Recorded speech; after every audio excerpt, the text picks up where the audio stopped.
Now, I'm sure you've observed this before with other founders or other executives you're dealing with. How much do you think what I call midlife recalibration becomes a problem in the system or the systems that we Yeah. design in the Totally. future? Well, the systems that we design are inherently out of the way that we view reality and what we've been conditioned and to be programmed with, that have been passed down for thousands of years. Okay. So when we look at like what's going on right now, whatever side you're on, we can all kind of agree that everything's in the process of being updated, whether we like it or Yeah, not, right?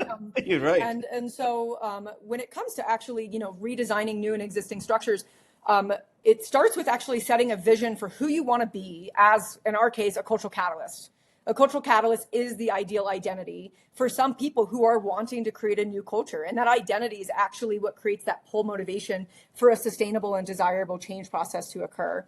But what happens once you actually connect to who you are, and then you set a scaling goal from the lens of contribution, something that's greater than yourself on top of it, it illuminates everything that's below your floor. The programs, the conditions, the people, the structures, everything that's around you that's not going to help you get to where you want to go. And that's actually where we have to let go. We have to learn how to let go, which letting go is a mechanism, as taught in spiritual traditions, to actually be able to spiritually develop. And so for us to actually create a new culture, we literally need to become new people. And expand our leadership capacity. Sounds like a religious conversation. There's no, I mean, you could say it's religious, but for me, my body of work comes from the lens of, it's not this or that. So, in religion, it can often put things from a lens of what's right. But I mean, in every aspect of our life, Jacqueline, we have to let go of the old to capture something Yes. new. It doesn't matter if you have an old car, you got to get a new car, you got to get rid of the old car. I mean, it's just even on a possession level, Yep. that's the case Yeah. anyway. Imagine at an identity level, that's even worse. Now, for those out there who's listening to this podcast and they're saying, you know what, I'm happy, things are Yeah. well, like what am I listening Totally. to here? If somebody's listening to us and says, okay, what are the observable signals that a leader is stuck, but we don't know that they're stuck?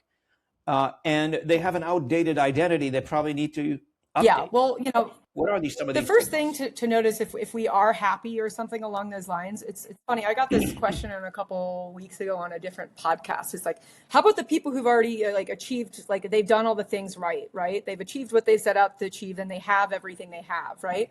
And if you're happy, that's great. But most people don't realize that they're not happy. Let's just start there. Most people have no idea that they're not happy because they are so busy doing all the things all the time that they're not left alone long enough to know that they're not happy. And so that's where the practice of mindfulness comes in. And when people talk about mindfulness to reduce stress levels, mindfulness is a foundational level skill to even know what's happening in the present moment. And if we're so busy that we're not even aware of what it is that our body's feeling in this moment in time, we're going to be missing part of our experience of being alive, for example. Being able to feel what it is we're feeling in our body, to be able to notice the thoughts that are there, that are present, to notice how our engagements and our everything are going. But, one of the things that intentional change theory talks about is that we need a tipping point. We need a tipping point to be able to change from one aspect to another. And sometimes, or a catalyst of some sort, right? Yeah, it's called a tipping point. And it's either externally caused, which, one of the things I say, you're welcome to not change. You can never change, and life might throw you a 2x4. That stuff happens to people, and often they go through some type of awakening afterwards and then they change. But the internal desire to change, you're saying people who are happy, those aren't primarily the people. I mean, we already are working with people who are happy. So for cultural catalyst is an ideal identity. It's an outcome for people who are wanting to make something greater of their lives than creating something for themselves. And doing so is actually what creates the purpose and meaning in one's life. And it so happens that we're at a really interesting time in our culture. I would say we're at a tipping point in our culture here, that we can either be part of the positive tipping point right now, or we can be part of the negative tipping point. And that's up to everyone's volition. Some people are going to listen to this and they're like, I have no desire to participate as a tipping point. And other people are like, I'm a cultural catalyst. Let's go.